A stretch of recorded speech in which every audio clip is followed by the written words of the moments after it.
Hello friends, ओम श्री गणेशाय नमः। जय माता दी। आप सभी का स्वागत है आपकी अपनी यूट्यूब चैनल पर। आप सभी को नवरात्रि की हार्दिक शुभकामनाएं।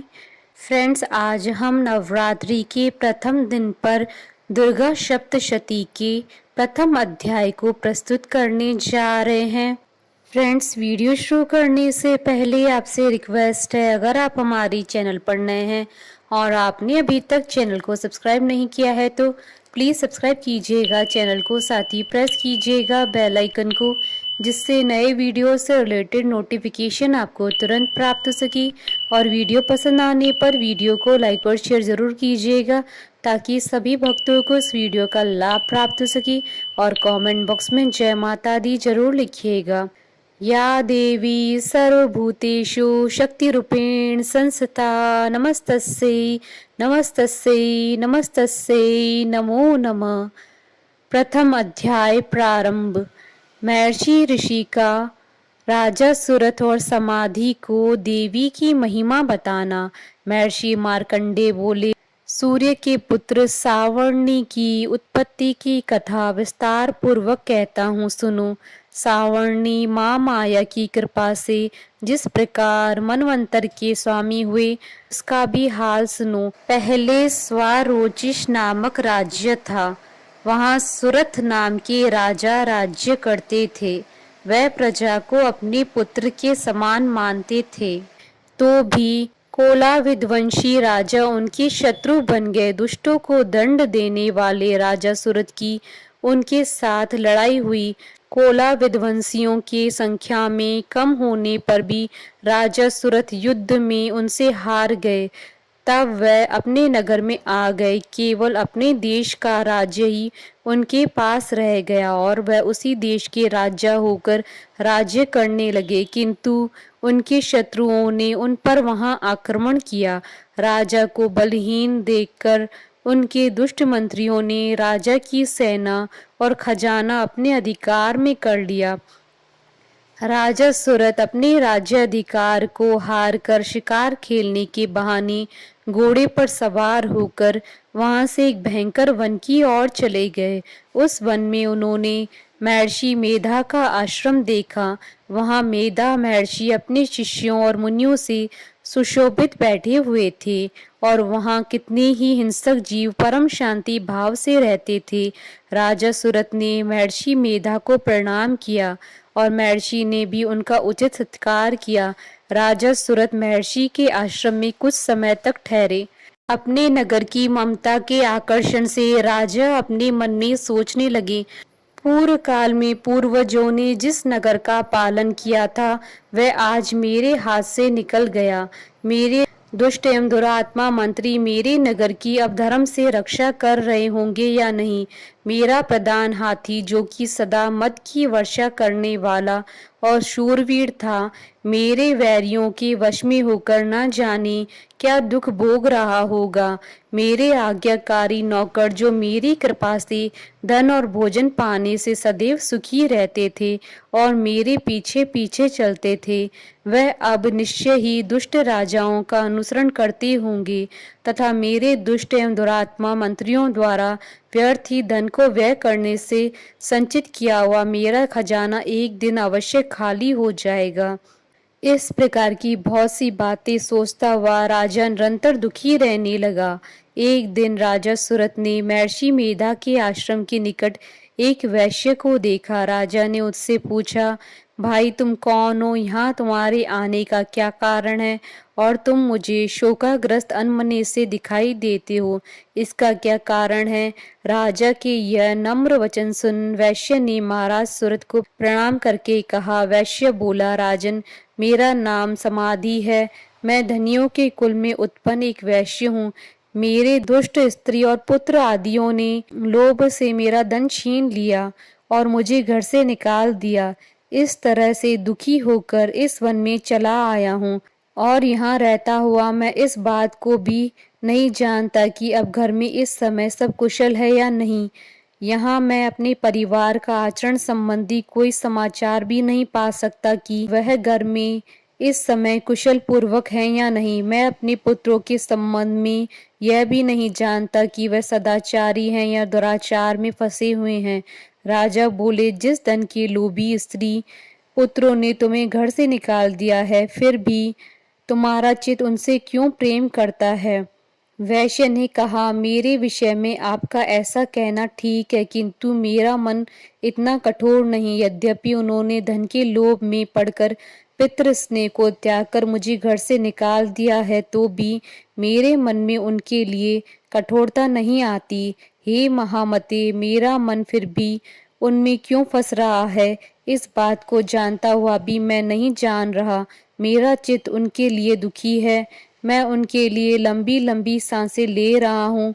उन लोगों में प्रेम नाम नहीं है, फिर भी मेरे ऐसे निस्नेहियों के लिए मेरा हृदय कठोर नहीं हो सकता। महर्षि मार्कंडेय जी ने कहा, हे ब्राह्मण। इसके पश्चात महाराज सुरथ और वह वैश्य दोनों महर्षि मेधा के समीप गए और उनके साथ यथा योग्य न्याय संभाषण करके दोनों ने वार्ता आरंभ की। राजा बोले, हे भगवन, मैं आपसे एक बात पूछना चाहता हूँ, सो आप कृपा करके मुझे बताइए। मेरा मन अधीन नहीं है, इससे मैं बहुत दुखी हूँ। राज्य धन आदि की चिंता अभी तक मुझे बनी हुई है और मेरी यह ममता अज्ञानियों की तरह बढ़ती ही जा रही है। और यह समाधि नामक वैश्य भी अपने घर से अपमानित होकर आया है। इसके स्वजनों ने भी इसे त्याग दिया है। स्वजनों से त्यागा हुआ भी यह उनसे हार्दिक प्रेम रखता है। इस तरह हम दोनों ही दुखी हैं। हे महाभाग, उन लोगों के अवगुणों को देखकर भी हम दोनों के मन में उनके लिए ममता जनित आकर्षण उत्पन्न हो रहा है। हमारे ज्ञान रहते हुए भी ऐसा क्यों है। अज्ञानी मनुष्यों की तरह हम दोनों में यह मूर्खता क्यों है। महर्षि मेधा ने कहा, विषम मार्ग का ज्ञान सब जंतुओं को है। सबों के लिए विषय पृथक पृथक होते हैं। कुछ प्राणी दिन में नहीं देखते और कुछ रात को, परंतु कई जीव ऐसे हैं जो दिन तथा रात दोनों में देख सकते हैं। यह सत्य है कि मनुष्य में ज्ञान प्रदान है, किंतु केवल मनुष्य ही ज्ञानी नहीं होता है। पशु पक्षी आदि भी ज्ञान रखते हैं। जैसे यह पशु पक्षी ज्ञानी है, वैसे ही मनुष्य का ज्ञान है, और जो ज्ञान मनुष्यों में है वैसे ही पशु पक्षियों में है, तथा अन्य बातें भी दोनों में एक जैसी पाई जाती है। ज्ञान होने पर भी इन पक्षियों की ओर देखो कि अपनी भूख से पीड़ित बच्चों की चोंच में कितने प्रेम से अन्न के दाने डालते हैं। हे राजन, ऐसा ही प्रेम मनुष्यों में भी अपनी संतान के प्रति पाया जाता है। लोभ के कारण अपने उपकार का बदला पाने के लिए मनुष्य पुत्रों की इच्छा करते हैं और इस प्रकार मोह के गड्ढे में गिरा करते हैं। भगवान श्री हरि की जो माया है, उसी से यह संसार मोहित हो रहा है। इसमें आश्चर्य की कोई बात नहीं है, क्योंकि वह भगवान विष्णु की योग निद्रा है। यह माया ही तो है कि जिसके कारण संसार मोह में जकड़ा हुआ है। यही महामाया भगवती देवी ज्ञानियों के चित्त को बलपूर्वक खींचकर मोह में डाल देती है और उसी के द्वारा संपूर्ण जगत की उत्पत्ति होती है। यही भगवती देवी प्रसन्न होकर मनुष्य को मुक्ति प्रदान करती है। यही संसार के बंधन का कारण है तथा संपूर्ण ईश्वरों की भी स्वामिनी है।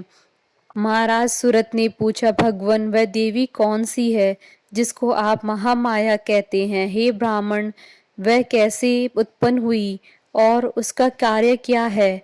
उसके चरित्र कौन कौन से हैं। प्रभु, उसका जैसा प्रभाव हो, जैसा स्वरूप हो, वह सब ही कृपा कर कर मुझसे कहिए। मैं आपसे सुनना चाहता हूँ।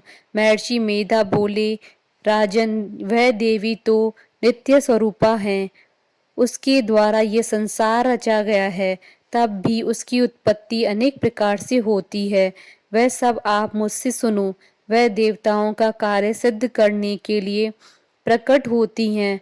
उस समय वह उत्पन्न हुई कहलाती हैं। संसार को जलमय करके जब भगवान विष्णु योग निद्रा का आश्रय लेकर शेष शैया पर सो रहे थे, तब मधुकैटभ नाम के दो असुर उनके कानों की मैल से प्रकट हुए और वह श्री ब्रह्मा जी को मारने के लिए तैयार हो गए। श्री ब्रह्मा जी ने जब उन दोनों को अपनी ओर आते देखा और यह भी देखा कि भगवान विष्णु योग निद्रा का आश्रय लेकर सो रहे हैं। तब वह उस समय श्री भगवान को जगाने के लिए उनके नेत्रों में निवास करने वाली योग निद्रा की स्तुति करने लगे। श्री ब्रह्मा जी ने कहा, हे देवी, तुम ही स्वा, तुम ही स्वदा और तुम ही वष्टकार हो। स्वर भी तुम्हारा ही स्वरूप है। तुम ही जीवन देने वाली सुधा हो। नित्य अक्षर प्रणव में आकार, उकार, मकार, इन तीनों माताओं के रूप में तुम ही स्थित हो। इनके अतिरिक्त जो बिंद पथ अर्ध मात्रा है, जिसका कि विशेष रूप से उच्चारण नहीं किया जाता है, हे देवी, वह भी तुम ही हो। हे देवी, संध्या, सावित्री तथा परम जननी तुम ही हो। तुम इस विश्व को धारण करने वाली हो। तुमने ही इस जगत की रचना की है। तुम ही इस जगत का पालन करने वाली हो। तुम ही कल्प के अंत में सबको भक्षण करने वाली हो। हे देवी, जगत की उत्पत्ति के समय तुम ही सृष्टि रूपा होती हो, पालन काल में स्थित रूपा हो और कल्प के अंत में संहार रूप धारण कर लेती हो। तुम ही महाविद्या, महामाया, महामेधा, महारात्रि और मोहरात्रि हो। श्री ईश्वरी और बोध स्वरूपा बुद्धि भी तुम ही हो। लज्जा, पुष्टि, तुष्टि, शांति और क्षमा भी तुम ही हो। तुम खड़ग धारणी, शूल धारणी, घोर रूपा तथा गदा, चक्र, शंख और धनुष को धारण करने वाली हो। बाण, भुषंडी और परीघ, यह भी तुम्हारे ही अस्त्र हैं। तुम सौम्य और सौम्यतर हो। यही नहीं बल्कि जितनी भी सौम्य और सुंदर वस्तुएं इस संसार में हैं, उन सबसे बढ़कर सुंदर तुम हो। पर और ऊपर सबसे रहने वाली सुंदर तुम ही हो। हे सर्वस्व रूपे देवी, जो भी सद अस्त पदार्थ हैं और उनमें जो शक्ति है वह तुम ही हो। ऐसी अवस्था में भला तुम्हारी स्तुति कौन कर सकता है। इस संसार की सृष्टि, पालन और संहार करने वाले जो भगवान हैं, उनको भी जब तुमने निद्रा के वशीभूत कर दिया, तो फिर तुम्हारी स्तुति कौन कर सकता है। मुझे भगवान विष्णु तथा भगवान शंकर को शरीर में धारण करने वाली तुम ही हो। तुम्हारी स्तुति करने की शक्ति किसमें है। हे देवी, तुम तो अपने इन उदार प्रभावों के कारण ही प्रशंसनीय हो। मधु और कैटव जो भयंकर असुर हैं, इन्हें मुंह में डाल दो और श्री हरि भगवान विष्णु को भी जल्दी जगा दो और उनमें इनको मार डालने की बुद्धि उत्पन्न कर दो। महर्षि मेधा बोले, हे राजन, जब श्री ब्रह्मा जी ने देवी से इस प्रकार स्तुति करके भगवान को जगाने तथा मधु और कैटव को मारने के लिए कहा, तो वह भगवान श्री विष्णु के नेत्र, मुख, नासिका, बाहु, हृदय और वक्ष स्थल से निकल ब्रह्मा जी के सामने खड़ी हो गईं। उनका ऐसा करना था कि भगवान श्री हरि तुरंत जाग उठे और दोनों असुरों को देखा, जो कि अत्यंत बलवान तथा पराक्रमी थे और मारे क्रोध किए, जिनके नेत्र लाल हो रहे थे और जो ब्रह्मा जी का वध करने के लिए तैयार थे। तब क्रुद्ध हो उन दोनों दुरात्मा असुरों के साथ भगवान श्री हरि पूरे 5000 वर्ष तक लड़ते रहे। एक तो वह अत्यंत बलवान तथा पराक्रमी थे, दूसरे महामाया ने भी उन्हें मोह में डाल रखा था। अतः वह श्री भगवान से कहने लगे, हम दोनों तुम्हारी वीरता से अत्यंत प्रसन्न हैं, तुम हमसे कोई वर मांगो। भगवान ने कहा, यदि तुम मुझ पर प्रसन्न हो तो तुम मेरे हाथों से मर जाओ। बस इतना सा ही वर मैं तुमसे मांगता हूँ। यहाँ दूसरे वर से क्या प्रयोजन है। महर्षि मेधा बोले, इस तरह से जब वह धोखे में आ गए और अपने चारों ओर जल ही जल देखा, तो भगवान श्री हरि से कहने लगे, जहाँ पर जल ना हो, सूखी जमीन हो, उसी जगह हमारा वध कीजिए। महर्षि मेधा कहते हैं, तथास्तु कहकर भगवान श्री हरि ने उन दोनों को अपनी जांग पर लिटाकर उन दोनों के सिर काट डाले। इस तरह से वह देवी श्री ब्रह्मा जी के स्तुति करने पर प्रकट हुई थी। अब तुमसे उनके प्रभाव का वर्णन करता हूँ, सुनो। इति श्री दुर्गा सप्तशती प्रथम अध्याय संपूर्ण। बोलिए जयकारा मामाई द सच्चे दरबार की जय। हमारे साथ इस वीडियो में अंत तक बने रहने के लिए आपका धन्यवाद। ओम श्री गणेशाय नमः। जय माता दी।